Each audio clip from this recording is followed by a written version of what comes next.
All right, nice, Ryan. Sorry. Really nice, Ryan. Yeah, sorry. Thanks, Ryan. I was trying to get situated. Yeah. I'm trying to get situated after we start recording. Yeah, after we I didn't realize you started recording. Just like, hey, guys. Yeah. Maybe it'd help if you stopped drinking all the time. Okay, Dad.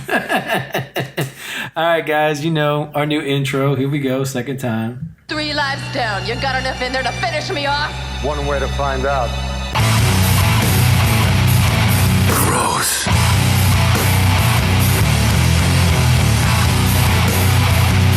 This is not good.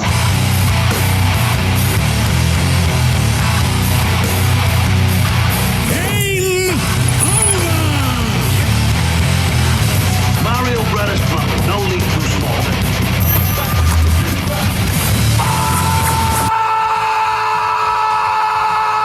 Fatality. All right. So what'd you think, Tim? Yeah, you didn't get to that's the say your second time opinion. hearing it. Yeah, but I don't think you was on when we first played it, because we first played it for Turok. And you weren't here He for wasn't here Turok. for that. Okay. No, I like it. It's good stuff. Yeah, so, Kabuki Man. That's Sergeant Kabuki Man. Sergeant Kabuki Man. NYPD. Yeah, when I sir. looked it up, because I didn't know, I just searched like Kabuki cop movie, and I found it. Yeah, all right. Well, we're going to try. I'm pulling up the trailer right now. But why don't we go ahead and give us a little intro, a little backstory about trauma movies. Trauma? Yeah, trauma movies, sorry. And about where Kabuki Man derived from and just some of that. Okay. Sergeant Kabuki Man NYPD was done by Trauma Films, which is a super low budget company that's originated from New Jersey, created by Lloyd Kaufman. And he's known for making these really, really cheap budget films with a lot of, gore, a lot of nudity, sex, violence, and just plain old silly fun. And it looks about around time of maybe late 80s, early 90s, because I remember growing up and I saw on TV for the first time his very first one, The Toxic Avenger. Yeah. I saw that and how silly and over the top it was with its for all its violence and gore. And Trauma down the line just makes like these really low budget action, exploitation, horror films. And I think Trauma is just good for like up and coming directors trying to get their start at something, trying to make a lot just from nothing. Yeah. And that's what Trauma is pretty much. All right. And what do you, well, I can answer this too, but I'm going to let you answer like, why are we covering this on Losing Lives? Because it's not based off a video game at all. It is not based off a video game at all. No. But I still don't know why I'm saying this, because just thinking about it, Namco funded this. Yep. I noticed that in the credits. And Yeah. I was like, oh, that's It's at Namco, and you're sitting there just like, is this the same Namco that did Double Dragon Yeah. and Slaughterhouse? I'm like, maybe this is kind of up their alley a little bit. I don't know. Like, I can't see how. It's not like there was a Sergeant Kabuki Man NYPD video game. I think at this time in the early 90s too, I was researching some of the backstory with Namco, and there was some, like, I want to say at this time, there were some differences in the company of doing different things with the gaming.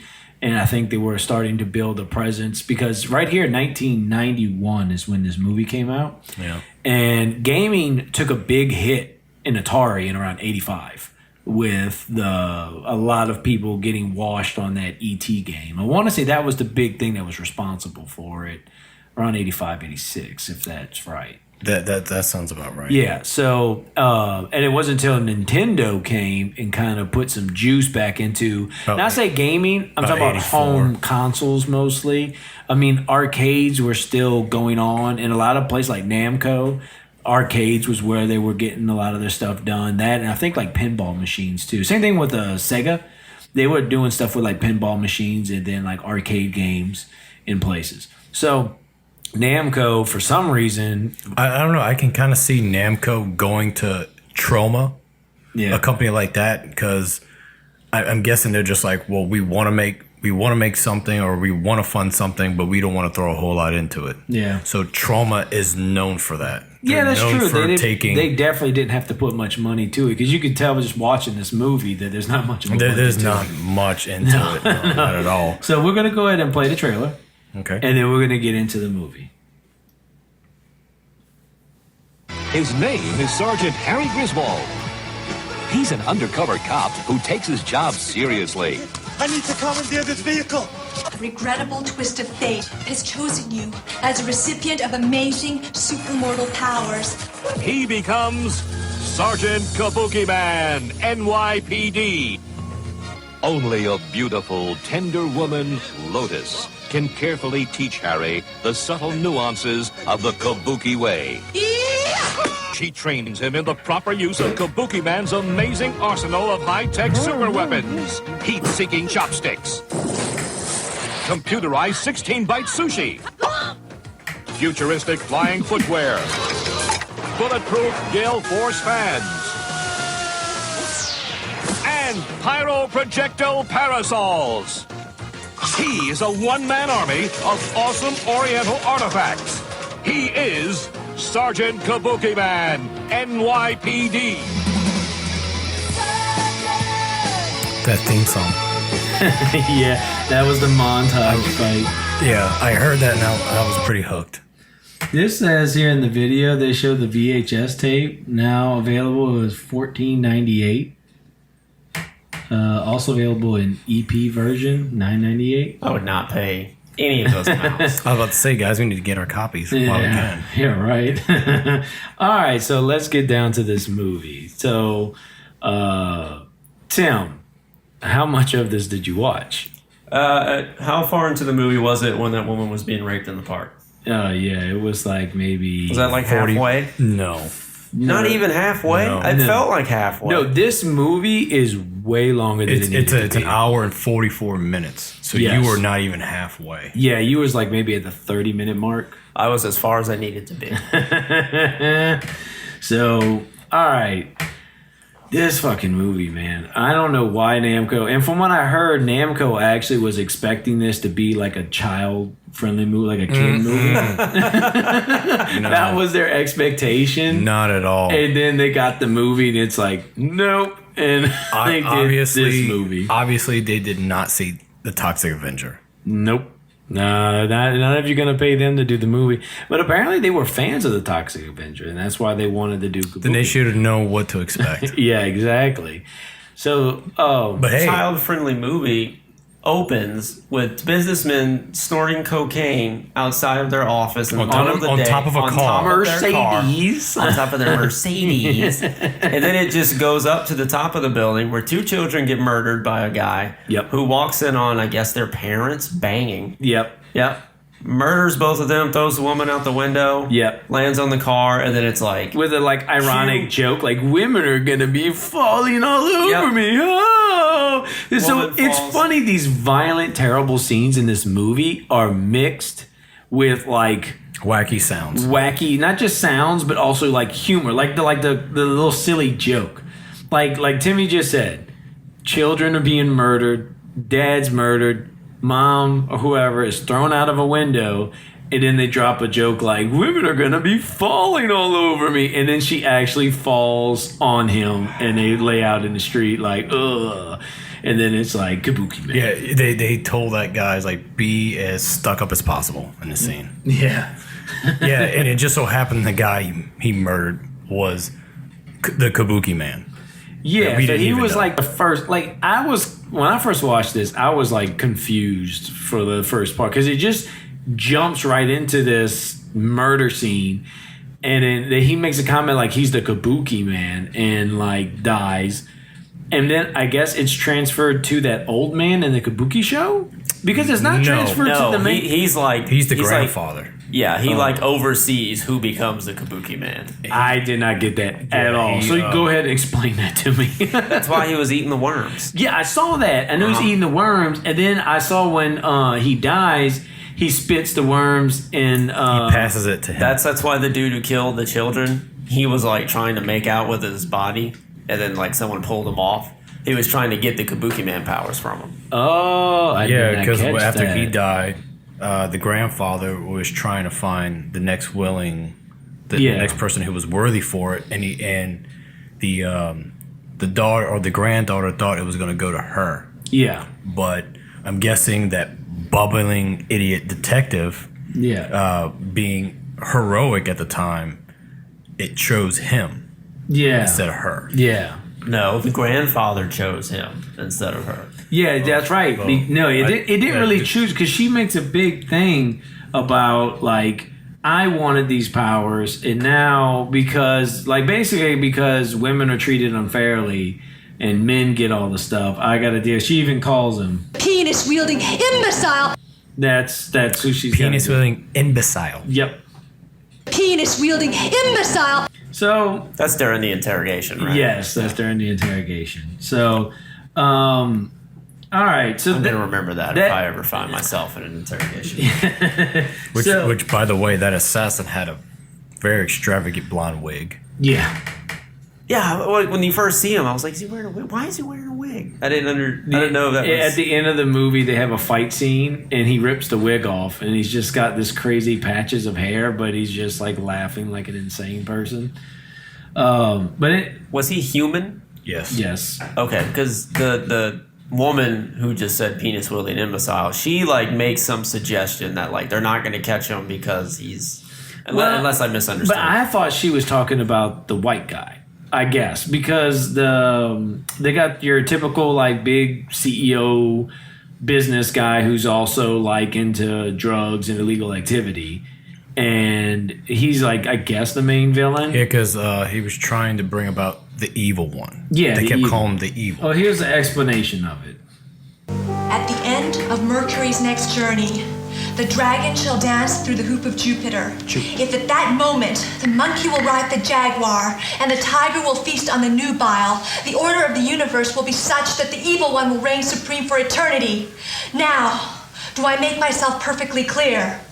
You know what got me about that is they kept mentioning it. I'm thinking, okay, metaphorically, it means something. No, a dragon has to go through a goddamn hoop. Yeah, that all these things actually have to happen. Happens in the movie. It actually has to happen. No, it not only does it happen, you see the stars line up, and then there's like an actual like line drawn in the screen of a dragon, and they point it out, and then they point it out, and then it's like drawn in the movie screen, and then there's a dragon, and then they show like the stars in a circle, and there's a hoop, and then they just show the two lines going together, and the dragon jumping through the hoop.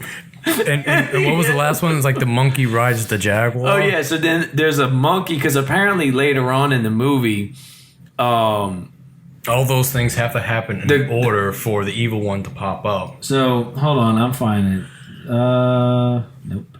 Let me do this. All those things need to pop up for the evil one, and it ends up with that happening like at the very end of the movie. And except for one thing. So Lotus, that's the girl's name, and Harry Griswold is the detective. Harry Griswold is the guy who becomes the Kabuki Man. So let's back this up a bit into like the beginning. Yeah, because we jumped way. So we jumped way to the end. So the beginning of this movie, other than children murder and all that kind of stuff, they start off with an actual like kabuki play, and I got this from the British guy, which I'll play in a second. Actually, that British guy, the news anchor. Yeah, the news anchor. Oh my god! So all right, they go. There's a kabuki play, and they don't really say why Detective Harry is going there. He's like, "Oh, I'm investigating the murder in the beginning with the girl throwing out the window and stuff." And just for some reason, it leads him to this kabuki play. No, because she fell out the window holding the tickets to the play. That's right. Okay, so then he goes to the play. And they're watching the play, and then some of the people in the play pull out guns and start shooting other people in the play. So everybody thinks it's part of the show, so they're clapping and laughing until one of the ladies in the seats gets shot in the head, and she dies. And then the detective finally does detective work and realizes, oh, these are real bullets. Oh, this is really happening. Yeah, this is really happening. So then there's a big like gunfight deal, and this is the first time he gets his powers because the grandfather dies, spits the worms into his mouth because they eat these worms and get it feeds the Kabuki Man. There you go, sure. And so he spits it into his mouth, and that's the first time we get to see him turn into, like, not exactly the Kabuki Man. He just starts the transformation. Because the real transformation is in the park, in the rape scene. That's when he, like, turns into Kabuki Man later. In this scene, he just puts on, like, a gi, or what was that called? Like a komodo. Komodo. And he has, like... Because he has to concentrate. Yeah. And if he has no idea what's going on, all kinds of shit just gets fucked up. Yeah, so he does that, and then they have this scene here, which I thought was kind of funny. It's the reporter is talking to Lotus, but she's sitting there over her dead grandfather. How did it feel watching your grandfather being mowed down by machine guns? I know this is a hard and trying time for you, but what did you think when you saw rivulets of blood flowing down his beautiful Kabuki costume? So, playing that was my way, too, of letting the listeners who are listening see, like, when we're explaining this movie, it sounds horrible. But there's scenes like that strung throughout the movie. It is horrible. Yeah, it is. But there's scenes like this. These things are played up where it's just comical. Like, it's just silly. Like, I mean, I guess that's supposedly the charm to these movies, that they kind of like a dark comedy. That's pretty much all of Lloyd Kaufman's movies. Yeah, it's like a dark comedy type deal. But with this movie, man, like I have never seen The Toxic Avenger, and I heard that's one of the ones that was like really like famous and really put him on the map. Yeah, it was Lloyd Kaufman's first movie he did with Trauma, which actually that was his brainchild. That was his baby. Yeah, and that became the face of Trauma throughout the years. And Sergeant Kabuki Man was pretty much the next character to pop up in other Trauma movies, because he just became a recurring character right after that movie. Okay, so that movie spun him off. But getting into this movie, like it was weird at first, and like I'm definitely into comedy, so I kind of appreciated some of the comedy in it. But some of the stuff, like this movie, couldn't be done. I don't think they could do this movie today. I mean, he's saying he's still doing movies, but I would have to think that they're probably different from how it was here. Because, you can still do violence and all this stuff, but what was really weird was, at the park scene. So, the rape scene. It came out of, nowhere. This movie is played so silly, and there's, dark humor in and out. It's like, oh, these people are getting murdered, and he's spitting worms into this dude's mouth, but then he's in a Komodo, and he's got makeup on, and he's jumping around looking like an idiot. Like, he's a joke type character. And then you've got, him in the police department, in the main office, and shit's just going nuts. Oh yeah, it's bonkers. It's like these two big fat cops stuffing their face with food, almost the whole movie. And oops. Yeah, it's like all the shit's going around, but the main focus is, Griswold, you're a bumbling idiot, and I should take your badge. But I'm not. But I'm not, because I'm putting you on a new case to find my dry cleaning. Yeah, to find my dry cleaning, because he has 4 missing shirts. He's just somehow 3 missing shirts. It's actually 4 shirts and 1's missing. Yeah, so then you've got these scenes where it's like that humor stuff, and then it leads into this park scene where he goes to the park with this other girl cop, because the girl cop's like, oh, I wish I could go to dinner with you, but I can't. But if you want to go for a run with me, we go jogging later. Or I'll just go by myself. It's fine. Yeah, and then he's like, no, I'm tired. I don't really run. And she's like, but I'm going to be wearing my tight spandex. And he's in a full fucking suit. Yeah, and he is in a suit, and he comes out there to jog with her, and she's a spandex, and he's in a suit. So they have some kind of thing going on. But he wimps out, like he's tired. He can't keep up with her. So she's like, I'm going to go jog for a little while. When I come back, we'll go back to my place and basically fuck. Well, she jogs off, and it's stated before she's working on a case about because it keeps panning back and forth that, you know, what she knows and how she's going to expose this case. And yeah, kind of gives that build up like about this guy. Okay, something's going to happen to you. Yeah, Reverend Snipes. Reverend Snipes apparently is the he's a crooked guy who's working with the main bad. The main bad looks like it's Reginald Stewart, I think.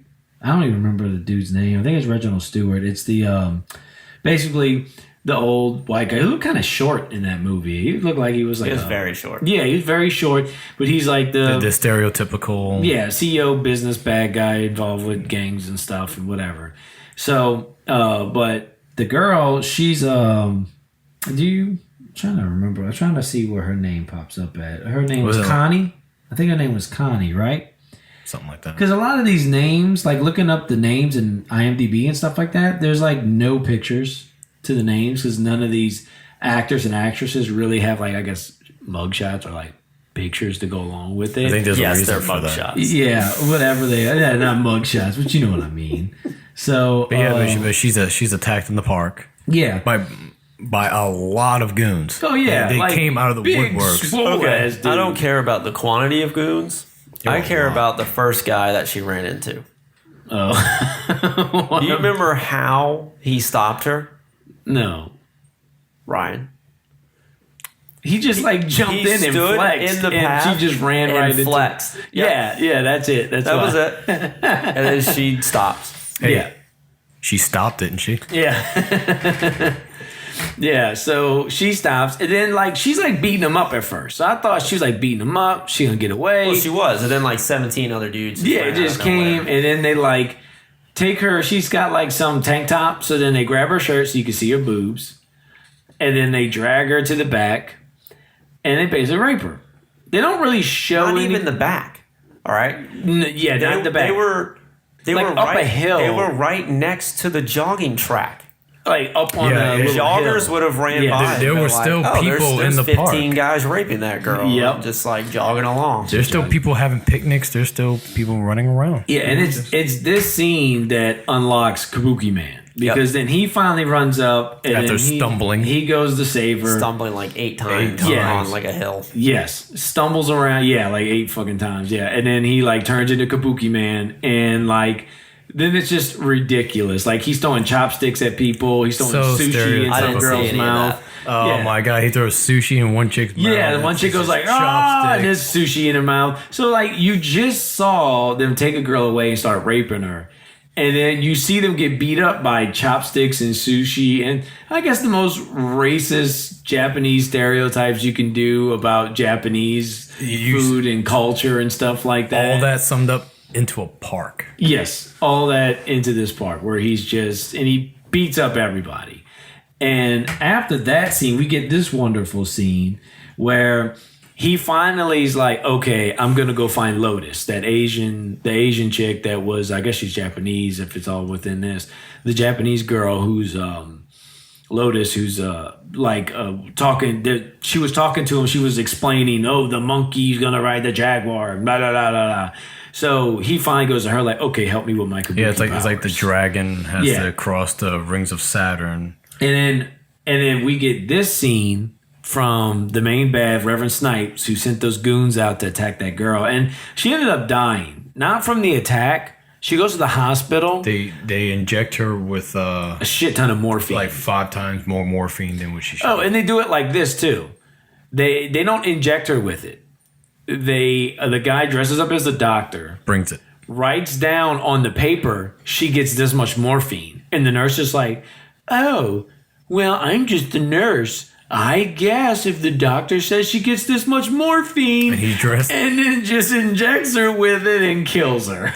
and it's so weird because he's dressed as the doctor, but you can see like the his wig, blonde hair wig is sticking it was out. that same guy. That guy. the little face mask. And then there's this old lady nurse because she bitches like, these doctors don't show any respect. They don't care about us.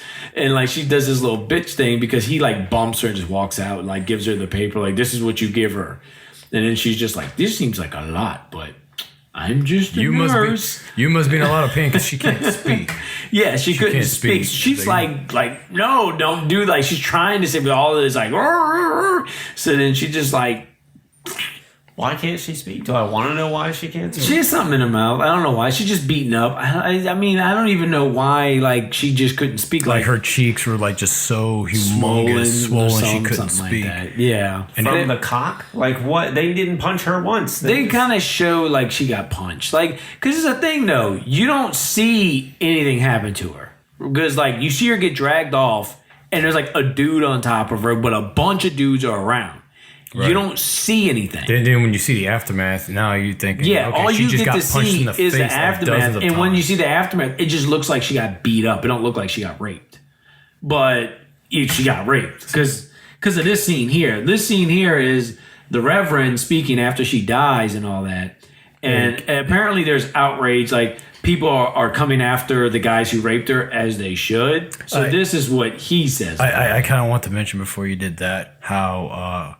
Griswold, the detective, shows up with flowers, and the assassin walks right by him into the elevator before the doors even close. He just looks at him like, "Oh, it's the doctor."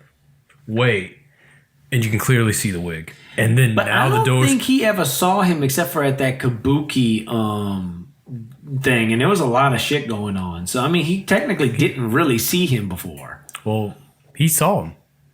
He saw him, and then he sees him again because he recognizes the hair, but it's not until when the door closes. Yeah, it just takes. Now he's trying to open the elevator doors. Well, at first he does, but then he runs back to her, and she's already dead. Yeah. So, but anyways, this is the scene where the Reverend is talking about the rape. A New York City policewoman was brutally raped and beaten in a Central Park wilding incident today. We now take you live to Reverend Snipes, outspoken community leader. What is it? I'm an angry man tonight, and I hope I'm not alone in my anger. When men and children are persecuted for youthful indiscretions as though they were hardened criminals, it makes me angry. The media circus that's been generated by this minor incident makes me angry. You know, and I know, that your television cameras and your newspaper reporters would be nowhere in sight if those involved had been the children of privilege instead of these innocent victims of poverty. Why don't we hear about the deadly transvestite detective? The sadist in a striped... Yeah, that was it. That's the cuts off. He calls Sergeant Kabuki Man transvestite. Which I laughed pretty hard because it was random. Yeah, that was weird. But like he's just basically like, oh yeah, this rape that happened, that's no big deal. What are you talking about? Like look at these poor people who raped her. Like this is the problem. Yeah, they're being persecuted. The problem is they got beat up by a Kabuki Man. And I don't think I got the drop, but then later on they make a comment. I think one of the girls does, like, well, she was wearing spandex. She was asking for it. So there's like that. So like getting to that stuff, like a scene in like comedy, like even in comedy, like this is supposed to be played to be funny. This is not like a serious movie at all. So taking that into consideration, even still in comedy, doing something like that would definitely like it couldn't fly. It couldn't fly in today's. Well, that's why I turned it off. I was like, climate. If you want to throw a rape scene in a movie, there's a way to do that. I was like, this is not the way to do that. Well, I was like, all right. I've seen other trauma movies. Like, I can think of one in 2013 I watched called Father's Day, and there was a rape scene in that movie that was worse than that. Well, worse how? Well, the killer in that movie was known as the Father's Day rapist, where he'd go around and he would rape like people's dads, and they would actually show him like molesting body parts, and they showed it. Yeah, that's actually though not. I think it's the context of how they did it, not the actual rape. Because like I was saying too, they remade and did I Spit on Your Grave. And that one unfortunately showed very graphic. This is not graphic at all. No. There's nothing graphic about the rape scene. What to me stuck out that I think couldn't be done today is the way they talked about the rape and handled the rape. Like, even though they're the bad guys, and it's like, well, this is no big deal. She was asking for it, and it's supposed to be the bad guys and all that. But you have stuff like that said about it, and then you have stuff like this. Oh, I'm sorry. Faggot superhero! Yeah, there's a lot of homophobia in this movie, Like, too. yeah, they're calling him a faggot. Okay. Like a faggot, and then, like you said, a transsexual. Like, where I think even in comedy, there's a way to do it in comedy where you can comment and say stuff like that, and it's funny. Then there's a way of doing it where it comes across homophobic or it comes across that way. And look, I'm not trying to judge. I watched the whole movie. I mean, it is what it is. If it makes you mad, then it makes you mad, and if it doesn't, then it doesn't. But I mean, I can't judge anybody for how they want to take this movie or what this movie means to them. What I'm saying though is like that scene you're talking about in the other movie where a guy's raping dudes and stuff like that. Like, to be honest, you could probably rape dudes and do it almost any way, and it's probably not as big of a deal than if you rape a woman and then you handle it in a way where it's like not a big deal or something like that. Just because there is a double standard. I'm not putting in that category is the fact that because it's not the graphicness. Because you're saying it's more graphic, but it's not that this scene is graphic. I think it's the context in the way the scene was handled. I mean, Timmy, like, does that sound right? Oh yeah, it wasn't the fact that it was graphic or not graphic. I was just like, this is supposed to be a lighthearted movie, and they're fucking raping this woman over there. And I was like, I'm not enjoying this in any way. Yeah.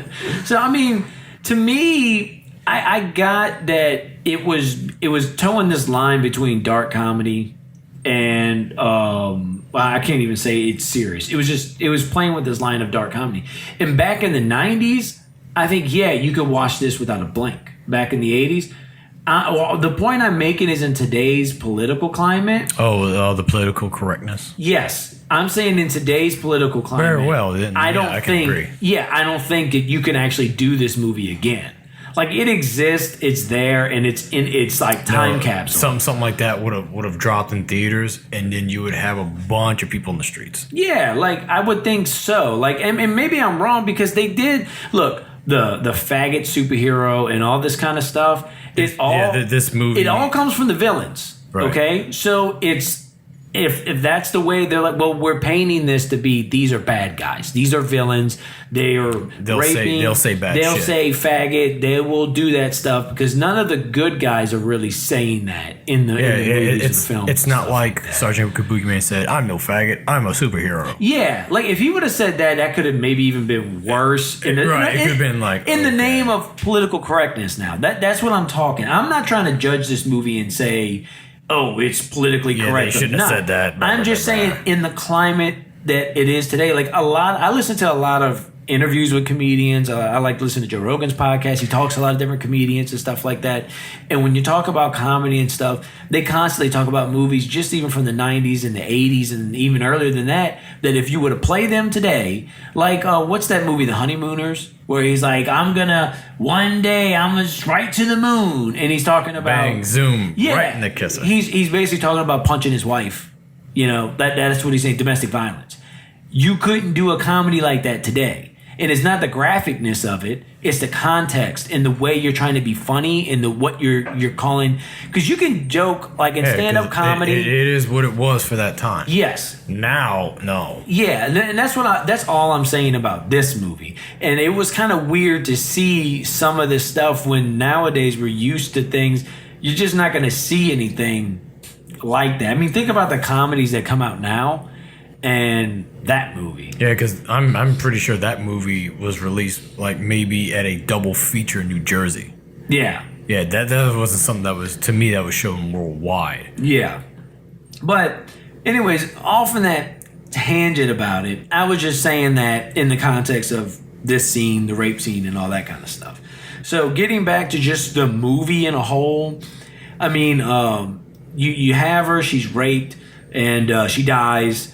And then Kabuki Man sees Reverend Snipes make that comment and stuff. So he's like, he works with Lotus to learn how to be Kabuki Man and to get his powers honed in, because he tries to go after them again after that rape scene, but he can't control the Kabuki Man powers. So when he goes over there, he turns into a really fat clown. Oh, yeah. And then he turns into a fat clown, and he's like running away in the streets, like, you know, honking. He jumps to, like, there's a scene where they're driving a car, and he like jumps on the windshield, and his nose is honking it, and he's shooting silly spray in the window.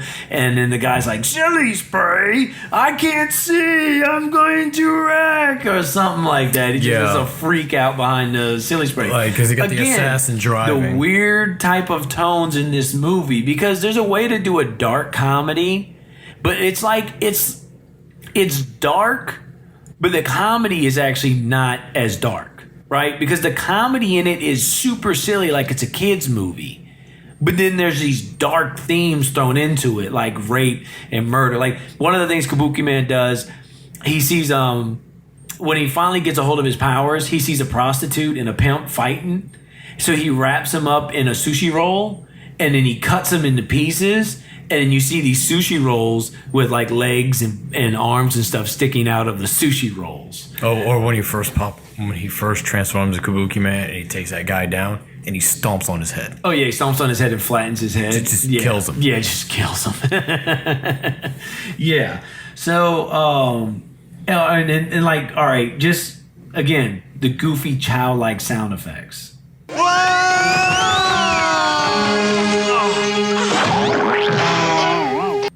Like, stuff like that is kind of strung all throughout the movie.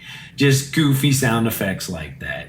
And take it, he wasn't just a clown for a little while and then becomes Kabuki Man. He was a clown for a good long scene. Yeah, it was like a good maybe 5 minutes, I think, of the scene. It was a good long scene. Like, he was just a clown. And again, for a movie that is super long for no reason at all, they could have cut 30 minutes out of this movie. An hour and 44 minutes. An hour and 44 minutes for this movie. It was ridiculous. At the end of Mercury's next... Whoops. I keep hitting the drops.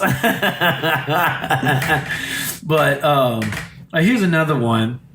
This is the sex scene.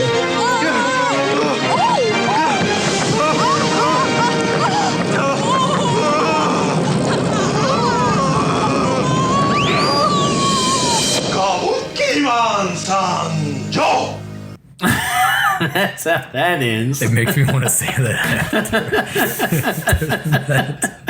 Yeah, just do that at the end next time you're with a woman. Who was he having sex with? The Asian chick, the Lotus. Yeah, prepare to never have sex again.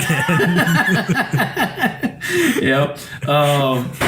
Let's see. Do I have anything else? Oh, here, I like this one. So in the middle of this movie, they kind of string in, like, it's twice they do it with the two, like, white guys, and they're just like kind of being like your average douche, like the rich white guys. So, counselor, by cutting a deal with you, my sleazy client, who we both know is guilty, walks away scot-free. Probably to kill again, but not in our neighborhood. I don't feel very good. What's wrong? I've never flown before. I usually take the train. Once again, we both profit at society's expense. You're not going to be ill, are you? No.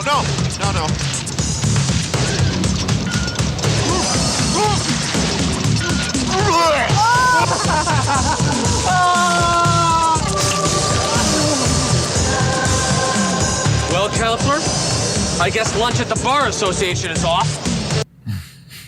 I'm guessing he threw up on those people. Yeah. He was learning to fly. That was in the time when she was teaching him to fly. Because after she teaches him to fly and he learns some stuff, there's like a montage scene where, like, when I was talking earlier about the prostitute and the pimp. He's just like fighting crime. Yeah, he's just like kind of does this montage scene of fighting crime for a bit. And then he's finally like, oh, wait, let me get to the guys who I'm really supposed to be after, which is the guys doing this. Of Mercury's next journey, The dragon shall dance through the hoop of Jupiter. She says that a lot. Yeah. The movie opens. Not only does she say that a lot, it's not just that line, it's the whole thing. It's like she says it maybe 4 different times. Yeah. And then the rich white guy at the end says it like at least once or twice. Still, I thought it was just metaphorically. No, they were all those things actually have to happen. Because like at the end of the movie, the guy, he has a cage with a leopard. I think he has a leopard. He has a tiger and a jaguar. He has a jaguar and a leopard and a monkey in cages. For sure it wasn't a so tiger? he can literally. He does have a tiger, but I thought he also had a leopard and he has a monkey. He has a lemur, because they make a comment like we couldn't really get. But the lemur won't do anything. But it's her monkey. Yeah, it's her monkey that's the one that almost does it because Right. That's all he has all this stuff set up, right? So he kidnaps the Asian girl because after he has that sex scene with her, he's like, he has a sex scene and he goes, Kabuki Man-san. He just like collapses. No, then he jumps out the window and he's like, oh, I'll be back in a minute. I need to go arrest this guy or something like that. I think that's when he gets snipes. No, that's after. What did he went to go do? Because he went back to the police station, I think, for some reason. And when he comes back, he's like, "Oh, I'm back here," and he thinks it's her. And Hi, honey. I missed you. it's the creepy guy with the blonde hair. Assassin dude. So they have a fight scene there, and it comes out for whatever reason he can't really turn into Kabuki Man without love. Yeah, without the love of a woman, he can't be So Kabuki Man. the woman's gone, so he reverts back into himself. And shoots him in the head. Then shoots him in the head, so it makes it, yeah, sure. So after that, they go to the final. I don't even know how he knows where he's at, but he just goes there. And he has these cages set up with the animals, so you can literally do what she's been saying the whole movie. Jupiter. Because in the constellations, it has to be the dragon has to go to the Jupiter rings, which it does. It's these star constellations the tiger that just go into each other for whatever reason. The tiger has to feed on fresh bile, which he does. Yeah, he was supposed to feed on the girl, Lotus. But then Kabuki Man comes in and helps Saves save her the girl. through some. And he instead throws one of the girls that works for him. He just throws her, one of the hench girls, like, oh, well, you'll do. And then throws her into a tiger and he rips her to shreds. So, and they show some of it. So, I mean. Which he starts his transformation into being the evil one. Now all he needs is the monkey to ride the jaguar. Which he does transform to this green monster-looking thing. He starts transforming. And then... but what I thought was weird was, it's like he's transforming, and then it's like, oh no, he's in his larva state, and everybody's just standing around like, oh no, this is horrible. Yeah. And he's in a larva. And it's just like, can somebody just go stomp on him or something? Well, that's like how Kabuki Man starts. He gets in that weird ball. The weird ball. In the park. He starts off in like a larva state. Well, it was him mainly like covered in like he the was costume. in an enormous ball, and his head was like poking out the top. Oh, at the park. Yeah. But that's... Like it covered him. Yeah, but I think... we're talking about something different with the evil one, right? Because he was like in a green... I'm just drawing similarities. Yeah. They both had to go through like the larva. He turned you're right. Okay, you're right. I think so. Yeah, I he think turns that's into what like it this was. green thing, and then it turns to a larva, and then he pops up, and he's got like heads on his hands. Yeah. And he's fighting Kabuki Man, and then like all he needs to do for evil to reign is the monkey to ride the jaguar. So Lotus, the Asian girl that's helping Kabuki Man, she has like a pet monkey who ends up coming along with Toyota. Kabuki Man. Oh yeah, the monkey's name is Toyota. Perfect. Because it was in a Toyota. Yeah, he was born in a Toyota. He was born in a Toyota. So Lovely. Because first I was just like, oh, okay, more stereotypical. And she goes, no, he was born in a Toyota. And we're like, oh, okay. Okay, That's fine. all right. Yeah. Yeah. So Toyota comes and jumps into the Jaguar, a Jaguar that's there. Mm-hmm. Even though I think there's actually a literal Jaguar. There's a little Jaguar in a cage, but he jumped into a Jaguar car. But he jumped into the Jaguar car, and then they're like, it kind of counts. No, the monkey's riding the Jaguar. We've got to stop him before he turns it on and drives. And so they kind of like just stare at the monkey for a bit, and then they finally go over there, and they're like, get the monkey out. And then why did they bring a monkey if she knew that there had to be a monkey Oh, present? that's how he finds out where they're at. I forgot. I'm sorry. Kabuki The Man monkey brings the monkey. Yeah, no, this is why. Because her bra is at the house, and the monkey sniffs the bra and leads him. Monkeys don't operate that way. Well, that's how they in the trauma movies they do. Yeah, in this movie, the monkey smells the bra and then leads Kabuki Man All right. to where she's at because that happens. Yeah. This is what Namco wanted, okay? This is what Namco wanted. So what gets me? This is what they paid for. So it gets me. He's in the Jaguar vehicle, and they're like, "Evil's about to rain if he starts that car." So they go and they grab the monkey, bring him, and now the bad guy explodes. Yeah, that's how he's defeated.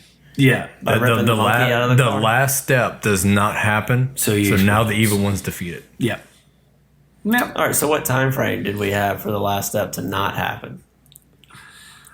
That doesn't make any sense. You think he would just stay in that state until the monkey got in the Jaguar? It probably had to be like an hour and like 20 minutes, maybe. No, he's talking about just in general, like when the if you're talking in the logic of the movie, when the progress started of him transforming, did he have only 5 minutes for that monkey to get out of the car, or I mean, to get in the car and drive it? Well, he was already transformed. They don't really say they just pulled the monkey out, and it's just like explodes. Yeah, because he's fighting with Sergeant Kabuki Man, and they're just like eye to eye, and then they just rip the monkey out the car. And then it's like, no, he's not on the Jaguar, and he blows up. Yep, basically it. Yeah, perfect. So that's it. No, Kabuki Man-san. And then I should say it. Yeah, one time, just one time. So I think after that, I don't know. They fall in love and stuff. Yeah, they fall in love. Fly and. Yeah, they fly. And I think they're gonna be crime fighters. The captain approaches him and says, "You're not suspended. You're on vacation." And I do want to say that too, because he suspends him and he says, "Give me your gun and badge." So he gives him the gun and badge. Then later in the movie, when he fights the blonde-haired guy, and he turns back from Kabuki Man, he has his gun and badge. He has his gun and badge.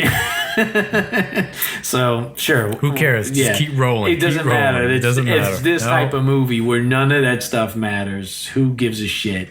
Like, it's just anyways, but that's the basic plot. The guy wants to be super evil, and Kabuki Man stops him. That's it.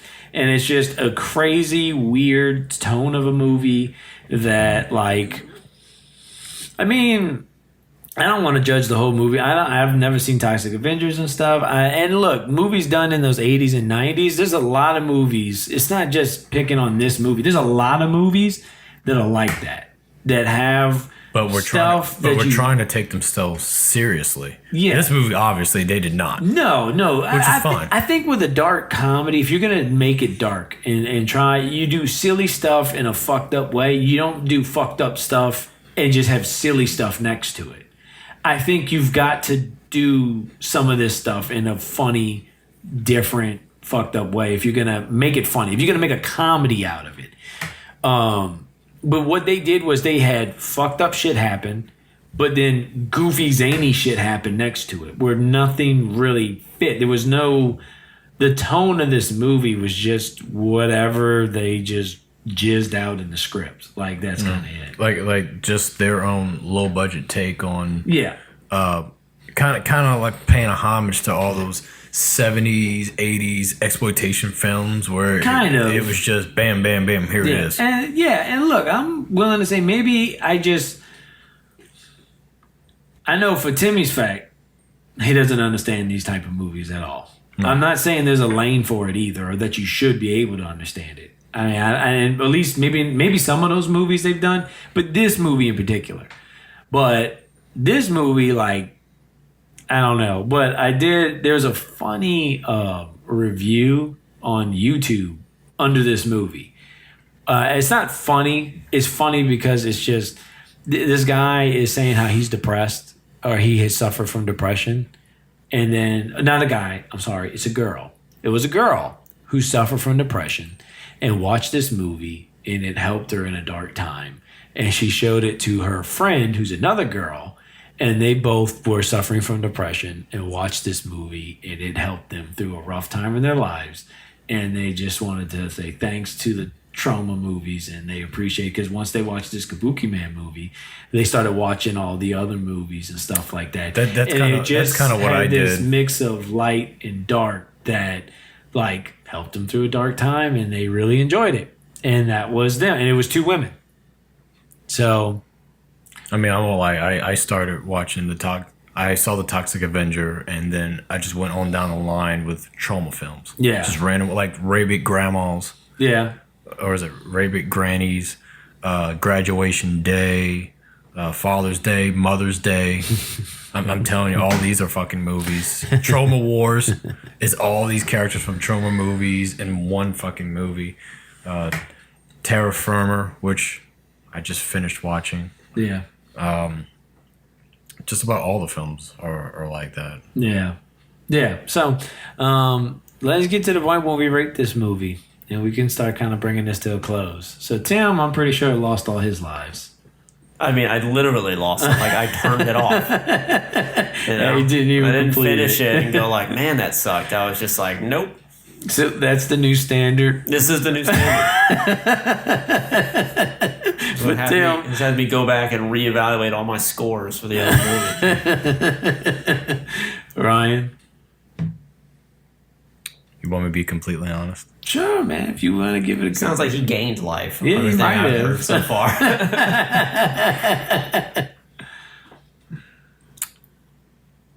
I'd say about a life and a half. Yeah, life and a half. Because, well, I grew up watching trauma. So Yeah. trauma's my realm. That's what I'm into.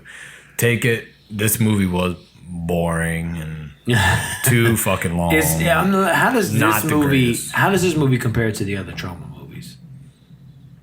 Is it like the worst one for you, or is No, it, not at all. Not at all. This is actually. I'm not talking about worst as in like how graphic, or I'm talking about worst as in like, enjoyable for you. This is Sergeant Kabuki Man is probably one of the best compared to a lot of the other trauma films. To me, the best is still the Toxic Avenger. Okay. Nothing beats the Toxic Avenger. Okay. Even though it's still bad. But I would say Sergeant Kabuki Man is probably number 2. Okay. But like I said, I don't think it's a good film. Yeah. It's not the best, but I just enjoy it. Well, it has its lane, because there's definitely a following for trauma and their definitely. this set of movies and stuff like that. And there's definitely people out there. I mean, for me, I would say 3 Lives Lost. I mean, I don't think I'd give it the 4 or 5. I mean, I watched it all the way through. It wasn't that great. I'd never watch it again, but I appreciated some of the comedy. I mean, some like me, I come from a place. I don't come from a place. I don't want to say it like that, like a douche. But I just listen to a lot of comedy. I watch a lot of comedy stuff, so I know what they were trying to do, and I get some of the stuff they were doing. But this definitely is something that I don't think you'll ever get anything like this again. Because like with political correctness and everything like that. Because I know for a fact Trauma was pumping these movies out like crazy. Yeah. They were spinning next to nothing, and they were just throwing them out. Yeah.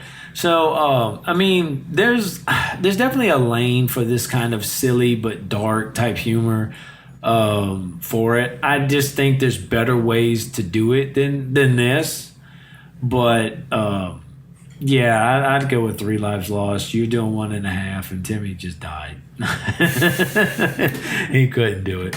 So I'm gonna end this with the Kabuki Man song, and it's the please do. It's just the song with the montage of him being a superhero and all that kind of stuff. So I'll end it with that. I don't think there's any more drops that I had that I really want to. Oh, the British guy. I'll do that one. Oh my God, I don't believe what I'm seeing! The performers are being mowed down by cheaply dressed thugs, brandishing expensive custom-made automatic weapons.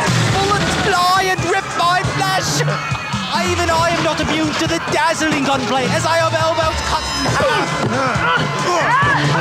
It's truly mind-numbing. More fabulous in its scope than even the fabulous Trump princess.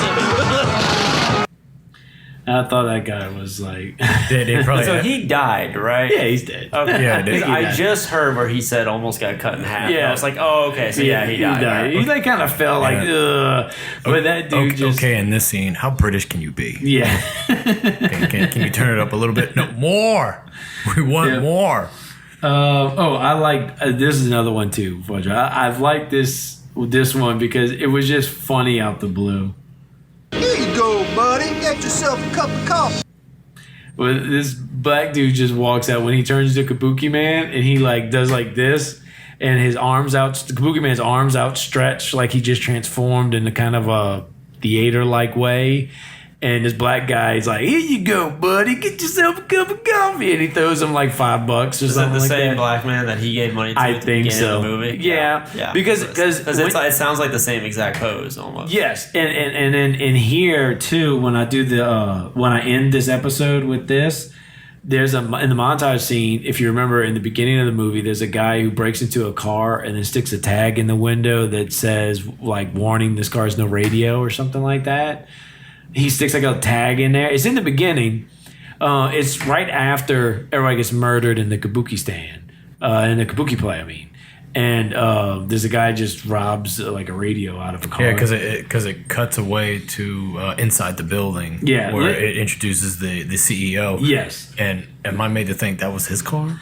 I don't know, but then later on in the movie, in the montage, he's back at the same car, but there's like, oh, there's no radio. Oh, there's no tires. And then there's another sign like, I think it's like warning, this car has no radio. Warning, this car has no tires. And then it's like warning, this car doesn't have something else. Well, at least he was nice enough to leave a sign. Sure. Let's see. Here it is. Let's end this out. Thanks for listening, everybody. To Losing Lives. Next episode, next week, we got Who's Next podcast. And we'll be talking about critics and doing some other stuff on there. Just give it a listen. And it looks like the next Gamer Needs Food Badly episode is almost done. I just need to touch up a little bit of the audio, but we'll have a new video come out for that where we did Mario's Underwater Jambalaya. So I hope y'all looking forward to that. I think it came out pretty good. Tim, you pretty satisfied with the way it came out? The jambalaya? Oh, no, the video? Yeah, the video. That was okay. Yeah, it was pretty good. Yeah, so I think the video came out pretty decent. So I hope y'all go watch that, and let's end this out. Hold on! Whoa! My pursuit of truth, justice, and the Kabuki way had begun.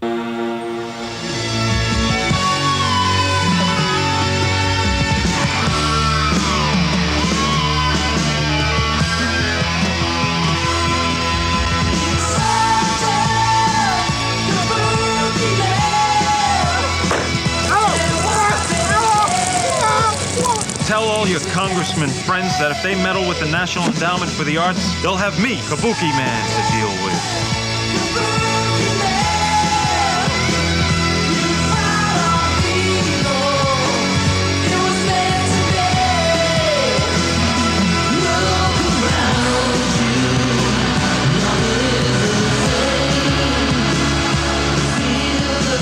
So you pimps and hookers want to roll in the hay?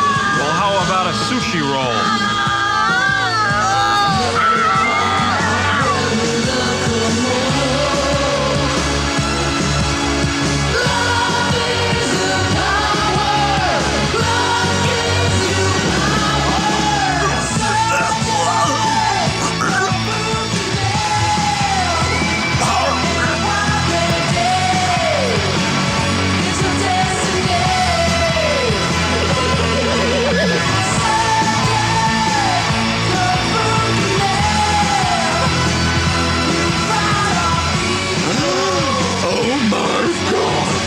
Simply gorgeous, it's lovely, I can't get enough of it. Don't touch it. Oh, let me play, let me